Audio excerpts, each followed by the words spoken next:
أعوذ بالله من الشيطان الرجيم. بسم الله الرحمن الرحيم. طاسيم.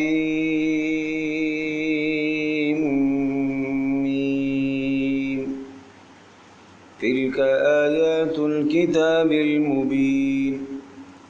نتلو عليك من نبأ موسى وفرعون بالحق لقوم يؤمنون. إن فرعون علا في الأرض وجعل أهلها شيعا يستضعف طائفة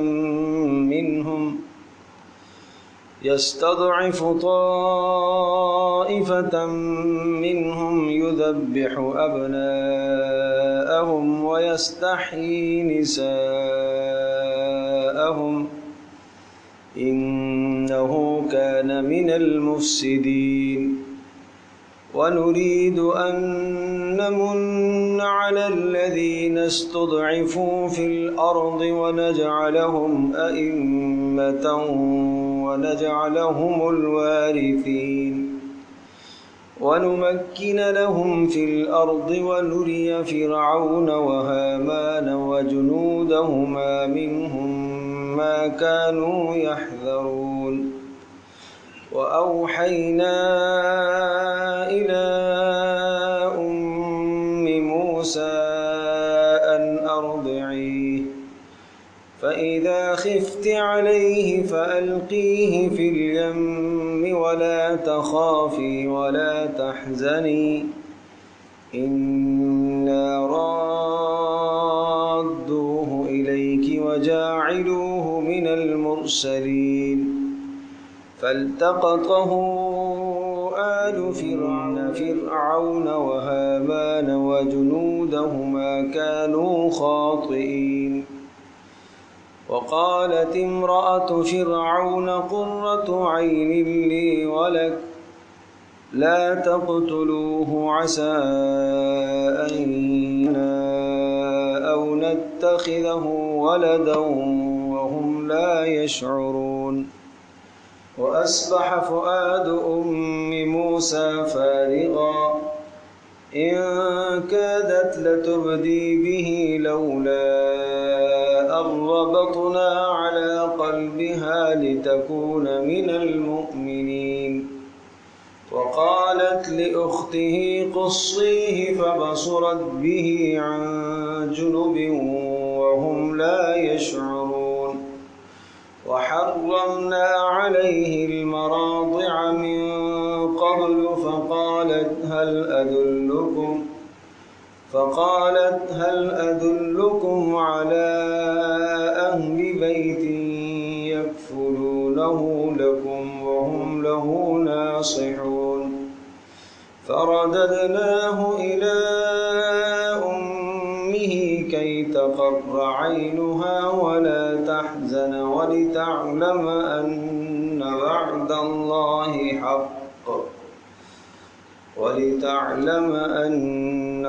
الله حق ولكن أكثرهم لا يعلمون.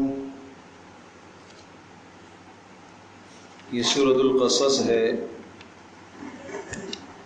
سورۃ القصص یہ مکی صورت ہے اور پیارے پیغمبر صلی اللہ تعالیٰ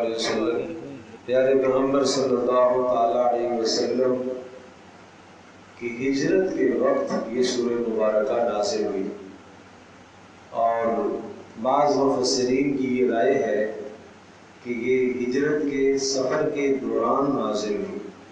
بہرحال مکی صورتوں میں سے آخری صورتوں میں سے یہ صورت ہے سورۃ القصص. اور اس سورہ مبارکہ میں سورہ طٰہٰ کی طرح جیسے سورہ طٰہٰ کا مضمون 16ویں پارے میں گزرا ہے.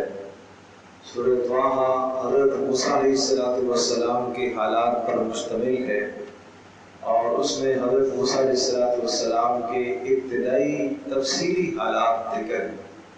اسی طرح سے سورۃ القصص میں بھی حضرت موسیٰ علیہ السلام کے ابتدائی حالات اور ابتدا پیدائش سے لے کر نبوت تک اور پھر نبوت کے بعد پیش آنے والے حالات، یوں سمجھ لیجیے کہ حضرت موسیٰ علیہ السلام کی تاریخ کا ایک بہت بڑا حصہ اس میں ذکر ہے، اور بیچ میں اور بھی کچھ تنبیہات اہل مکہ کے لیے اور پوری امت مسلمہ کے لیے کچھ تنبیہات ہیں، اور آخر میں پھر حضرت موسیٰ علیہ السلام کی قوم کا ایک آدمی قارون جو صاحب مال تھا اس کا تذکرہ ہے، اور پھر سورہ مبارکہ کے آخر میں اللہ تبارک و تعالیٰ نے اپنی رحمت کے کچھ قوانین ذکر فرمائے اور پیارے پیغمبر صلی اللہ تعالیٰ علیہ وسلم کو بشارت اور خوشخبری ہے۔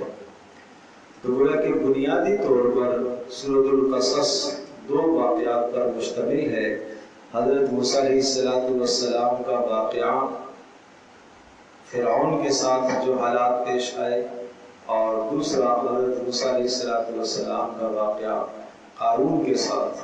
تو یہ دو بنیادی واقعات ہیں، اور گویا کہ پہلے واقعے کا مقصد اس دنیا کے اندر حاکم ظالم حکمران جب ہو تو رعایا کو کس طرح سے وقت گزارنا چاہیے، کیا کرنا چاہیے، اور دوسرے واقعے کا خلاصہ صاحب مال آدمی کو کس طرح سے اس دنیا میں وقت گزارنا چاہیے۔ تو گویا کہ ان دو واقعات سے یہ دو سبق دیے جا رہے ہیں۔ یہ سورہ مبارکہ شروع ہو رہی ہے حروف مقطعات سے، طاسین میم، اور یہ عرض کر چکے ہم بارہا کہ ہر وہ سورت جو حروف مقطعات سے شروع ہوتی ہے اس سورہ مبارکہ کے شروع میں قرآن مجید کی بات ضرور آتی ہے، قرآن مجید کے معجزہ ہونے کا بیان ہوتا ہے۔ تو ہر وہ سورت جو حروف مقطعات سے شروع ہے، شروع میں قرآن کی بات لازمی آئے گی۔ طاسین میم تلک آیات الکتاب المبین، اس سے پہلے سورتیں آ چکی ہیں۔ طاسین سورہ نمل ہے، اس میں بھی کتاب کی بات، اس سے پہلے سورہ شعراء حروف مقطعات سے شروع ہوئی تھی، اس میں بھی قرآن مجید کی بات ہے۔ اس کے بعد آگے ایک تسلسل آئے گا، حامیم سے شروع ہونے والی 7 صورتیں، ہر صورت کے شروع میں قرآن مجید کی بات ہے۔ تو خلاصہ یہ نکلا کہ ہر وہ صورت جو حروف مقطعات سے شروع ہوتی ہے اس کے آغاز میں قرآن مجید کی بحث ضرور ہوتی ہے۔ تلک آیات الکتاب المبین، یہ آیتیں ہیں کتاب مبین کی، واضح اور روشن کتاب کی آیات ہیں۔ اس کو کتاب مبین اس لیے کہا گیا کہ آگے آنے والے جو واقعات ہیں، آگے آنے والے جو واقعات ہیں وہ واقعات اتنے روشن اور واضح ہیں کہ ہر آدمی جو بھی ذرا سی سمجھ رکھتا ہو، عقل رکھتا ہو، وہ ان واقعات کو سمجھ سکتا ہے۔ اس لیے کہا تلک آیات الکتاب المبین، یہ کھلی کتاب کی، روشن کتاب کی آیات ہیں، نشانیاں ہیں، روشن کتاب کی آیات اور احکام ہیں۔ اب ان آیات میں سے اب ہم آپ کو سناتے ہیں، نتلو علیک من نبأ موسیٰ، ہم تلاوت کرتے ہیں، اس نتلو سے مراد ہم نازل کرتے ہیں، علیکہ آپ کے اوپر، من نبأ موسیٰ، نبأ خبر، اور من سے موسیٰ علیہ السلام کی خبر میں سے ہم آپ کو کچھ بتاتے ہیں، وہ فرعون، اور فرعون کی خبر میں سے موسیٰ علیہ السلام کے حالات اور فرعون کے حالات ہم آپ کو سناتے ہیں، بالحق، بالکل درست، کمی بیشی کے بغیر، جس طرح کے حالات اور واقعات پیش آئے یہ ہم آپ کے سامنے پیش کرتے ہیں۔ اور نفع اس سے کون اٹھائے گا؟ لقوم یؤمنون، یہ فائدہ اٹھائے گا وہ لوگ فائدہ اٹھائیں گے جو ایمان رکھتے ہیں۔ ظاہر سی بات ہے کہ قرآن مقدس سب کے لیے ہدایت کی کتاب ہے، سب کے لیے رہنما کتاب ہے، لیکن اس رہنما کتاب سے فائدہ اٹھانے والے کون ہیں؟ اہل ایمان ہیں۔ یعنی اہل ایمان اس سے عبرت حاصل کرتے ہیں، واقعے سے عبرت حاصل کریں گے، اور جن گناہوں کا اور نافرمانیوں کا تذکرہ گزشتہ قوموں کا ہوا ہے تو اہل ایمان ان نافرمانیوں سے اپنے آپ کو بچائیں گے۔ تو اس لیے کہا لِقَوْمٍ یُؤْمِنُونَ۔ پھر ایک چھوٹی سی بات اور بھی ذہن نشین فرمائیے، تِلْکَ آیات الکتاب المبین بھی آتا ہے، تِلْکَ آیات الکتاب الحکیم بھی آتا ہے۔ جیسے سورہ لقمان میں تِلْکَ آیات الکتاب الحکیم ہے، یہاں مبین ہے۔ جہاں مبین کا لفظ آتا ہے وہاں دلائل نقلیہ، نقلی دلائل ذکر ہوتے ہیں۔ نقلی دلائل کا مطلب کیا ہوتا ہے؟ کسی نبی کا قول ذکر کیا ہے، رسول کا قول ذکر کیا ہے، گزشتہ کسی کی بات ذکر کی ہے، اس کو دلائل نقلیہ کہتے ہیں۔ اور جہاں حکیم کا لفظ آتا ہے تِلْکَ آیات الکتاب الحکیم، یہ آیتیں ہیں حکمت بھری کتاب کی، تو وہاں دلائل عقلیہ ہوتے ہیں۔ دلائل عقلیہ کیا ہوتے ہیں؟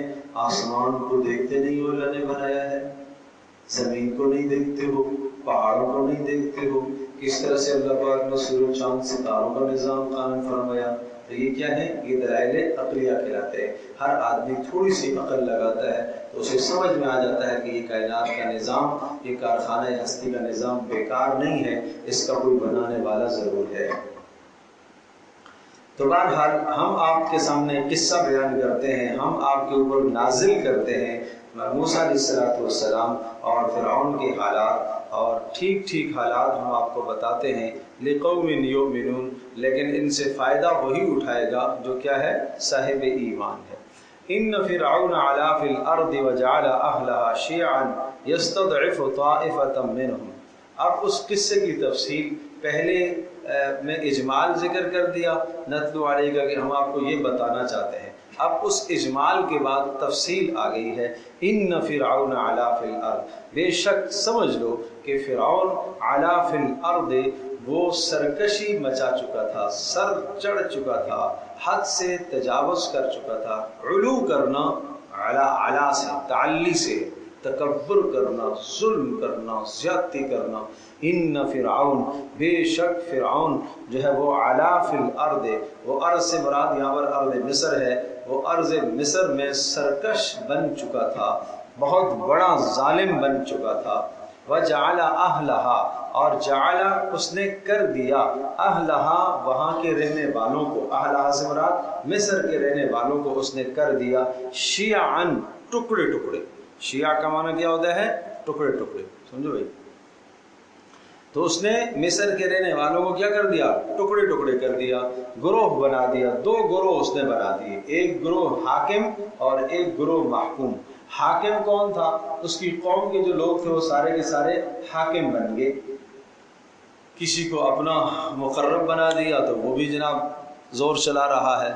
جو بھی آدمی فرعون کے خاندان کا ہے وہ سارے کے سارے وہاں حاکم بن بیٹھے، زور چلا رہے، اور جو حضرت موسیٰ علیہ السلام کے خاندان کے ہیں، جو بنی اسرائیل کہلاتے ہیں، وہ وہاں مظلوم ہیں، محکوم ہیں، ان سے یہ دبا کے کام لے رہے ہیں، مردوں کو بھی غلام بنایا ہوا، عورتوں کو بھی باندیاں بنایا ہوا، جس کو جب چاہا، جس نے چاہا قتل کر دیا، مار دیا۔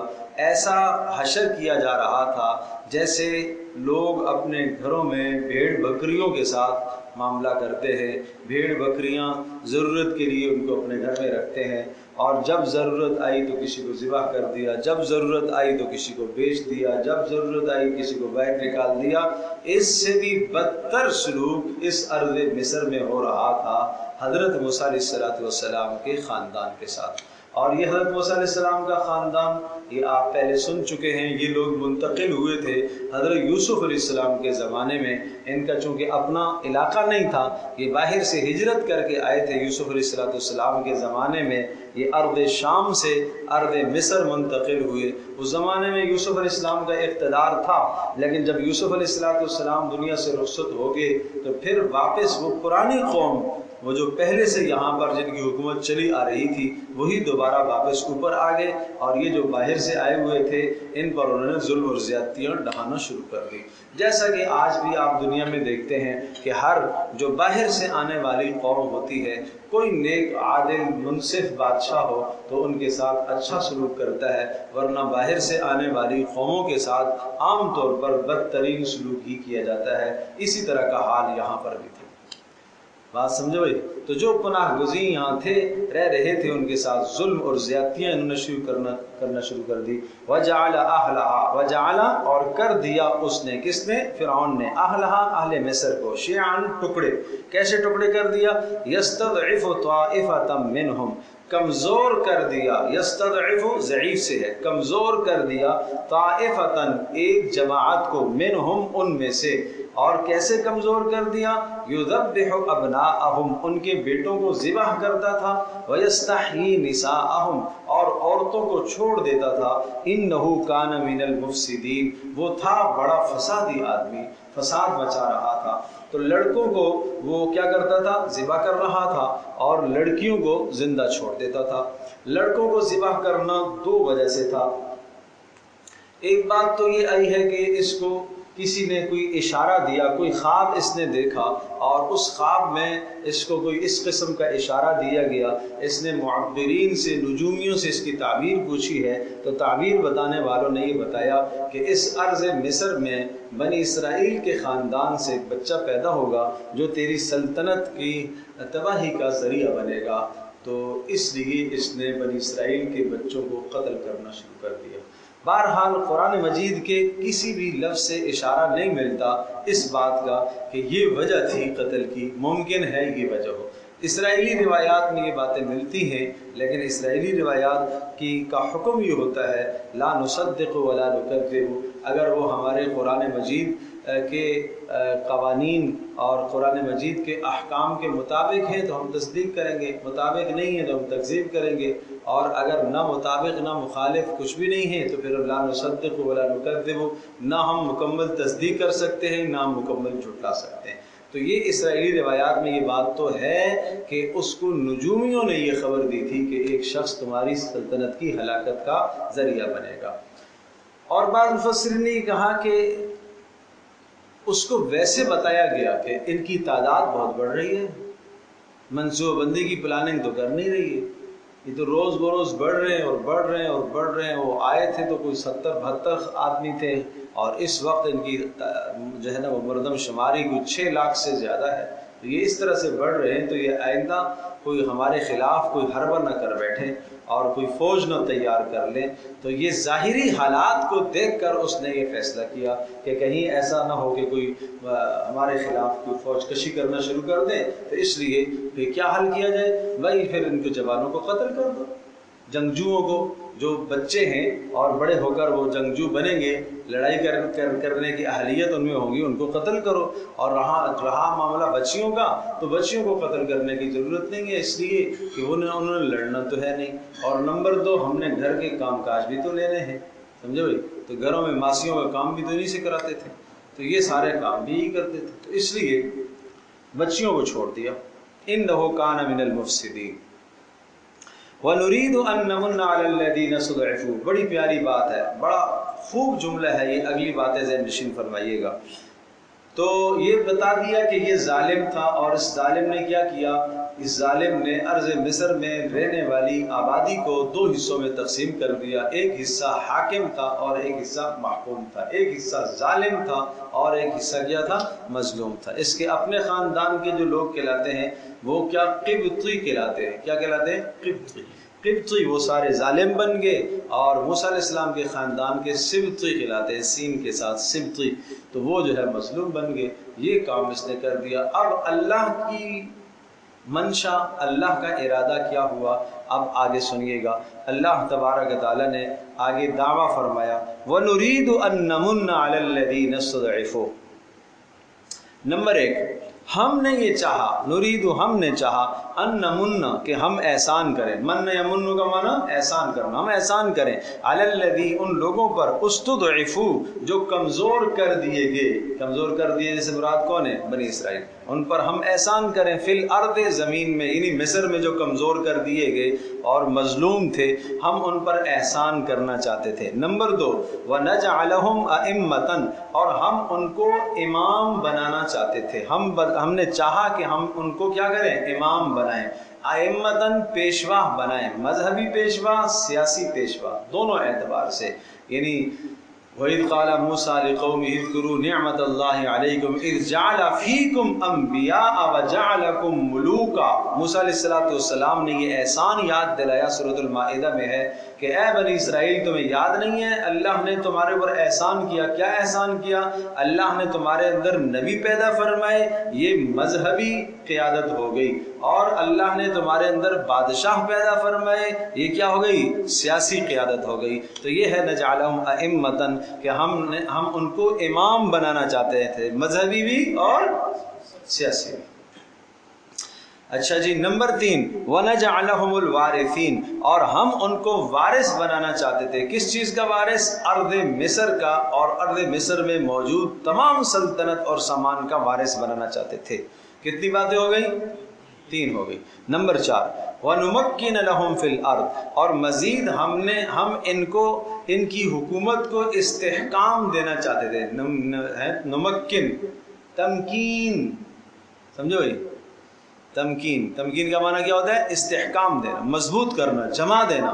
وَنُمَكِّنَ لَهُمْ اور ہم ان کو استحکام دینا چاہتے تھے، ہم ان کی حکومت کو جمانا چاہتے تھے، فی الارض کس میں؟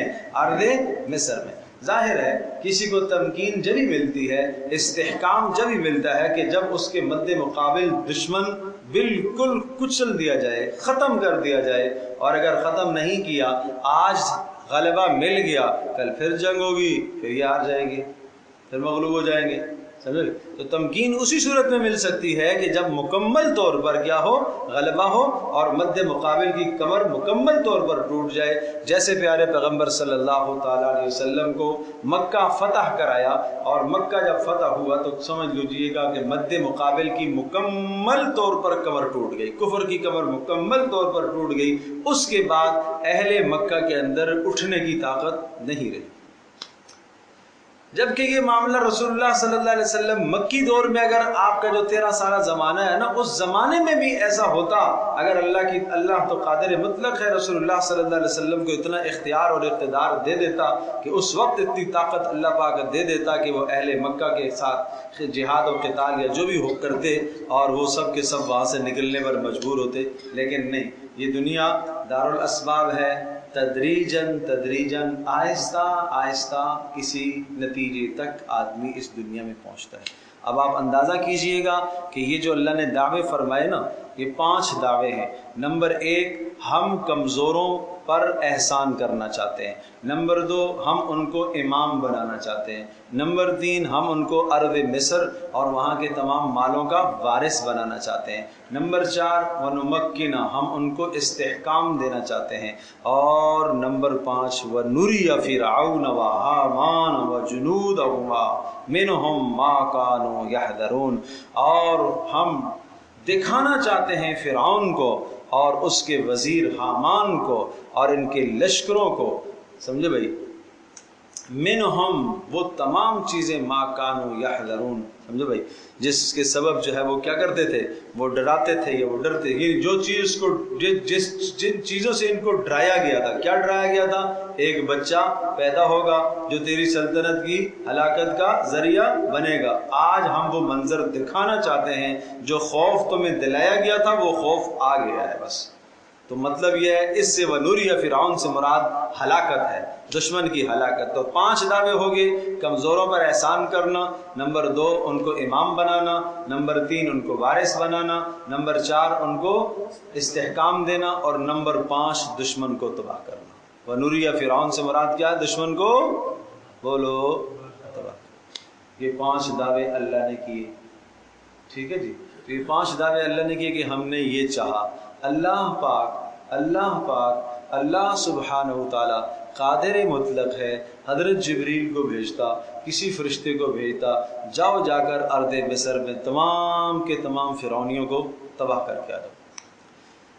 کوئی بیماری پیدا کر دیتا، بھیج دیتا ارض مصر میں، سارے کے سارے فرعونی مر جاتے۔ یہ ہو سکتا تھا؟ نہیں ہو سکتا تھا۔ لیکن اب دیکھو ان 5 دعووں کو پورا کرنے کے لیے اللہ نے انتظام کیسے کیا، ٹھیک ہے؟ انتظام کیسے ہوا؟ اب انتظام کیسے ہوا؟ اب اگلا انتظام دیکھیے گا۔ اوحینا الی ام موسیٰ، ان 5 دعووں کو پورا کرنے کے لیے موسیٰ علیہ السلام کی ولادت ہوئی۔ موسیٰ علیہ السلام 40 سال کو پہنچے، پھر موسیٰ علیہ السلام کو نبوت ملی، پھر نبوت کے بعد جا کے فرعون اور اس کی قوم اور اس کے لشکر کو سمجھایا تاکہ حجت تام ہو جائے، بغیر سمجھائے ہلاک کر دیا تو قیامت کے دن کوئی یہ نہ کہے کہ ہمیں تو کوئی سمجھانے والا نہیں آیا تھا۔ 80 سال ہو گئے، 40 سال پر نبوت ملی، 40 سال موسیٰ علیہ السلام فرعونیوں کو سمجھاتے رہے، 80 سال عمر ہو گئی، پھر 80 سال میں عذاب آیا، فرعونی تباہ ہوئے۔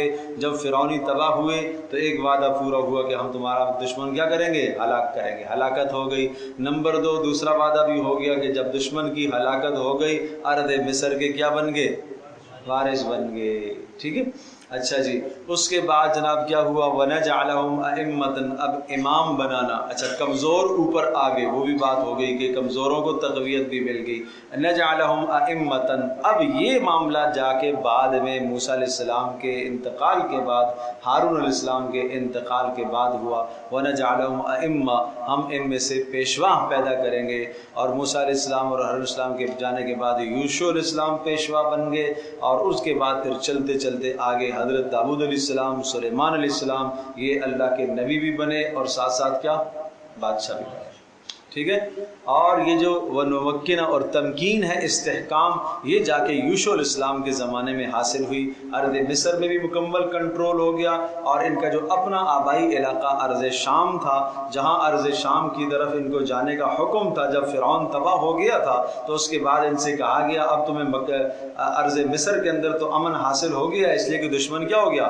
تباہ ہو گیا نا۔ اب جاؤ جا کے اپنا آبائی علاقہ آزاد کراؤ، اور وہاں قوم عمالقہ نے قبضہ کر رکھا ہے ارض شام میں، ٹھیک ہے؟ اور وہ تفصیل آ چکی ہے پیچھے سورۃ المائدہ کے اندر۔ کہا تھا موسیٰ علیہ السلام نے ان کو جب کہا کہ چلتے ہیں تو انہوں نے کہا موسیٰ تو جا اور تیرا رب جا کے لڑے، ہم تو نہیں لڑیں گے۔ اور وہ جو پھر میدان تیہ میں رک گئے تھے، یاد ہے نا قصہ؟ میدان تیہ میں پھر 40 سال اللہ پاک نے ان کو وہاں ہی پابند کر دیا۔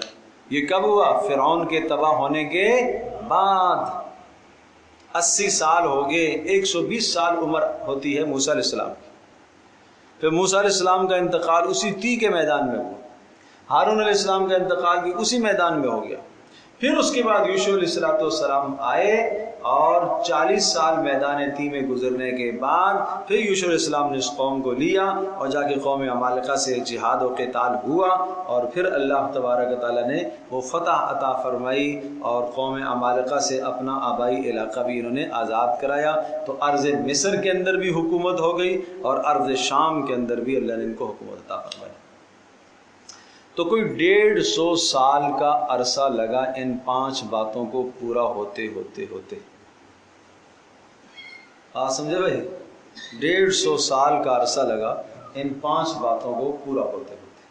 تو یہ سمجھایا جا رہا، اللہ یہ بات اگر آپ کو پہلے والی بات ذہن میں ہو کہ یہ نازل کب ہوئی تھی، یہ صورت نازل کب ہوئی تھی؟ اور نہیں بھائی، ہجرت کے وقت۔ اے نبی آپ صبر کریں، آپ صبر کریں، آپ صبر کریں، جلدی نہ کریں، جلدی نہ کریں۔ یہ دیکھا 150 سال کا عرصہ لگ گیا موسیٰ علیہ السلام کے دشمنوں کے تباہ ہوتے، تو ابھی تو آپ کے 13 سال گزرے۔ اے نبی کے چاہنے والوں، ابھی تو 13 سال گزرے ہیں۔ ابھی آپ مدینہ میں تشریف لائیں، کچھ وہاں اللہ کی طرف سے آپ کے امتحانات ہوں گے، امتحانات ہوں گے، پیاروں کے امتحانات ہوں گے، ان امتحانات میں پیارے کامیاب ہوں گے، پھر اللہ نوازے گا، پھر کچھ وقت کے بعد اللہ آپ کو استحکام دے گا۔ پہلے سال بدر ہوا، دوسرے سال بدر ہوا، تیسرے سال احد ہوا، پھر احزاب کا معرکہ ہوا، اور جناب پھر صلح حدیبیہ ہوا، اور پھر 8ویں سال میں جا کے مکہ فتح کرا دیا اور آپ کو استحکام دے دیا۔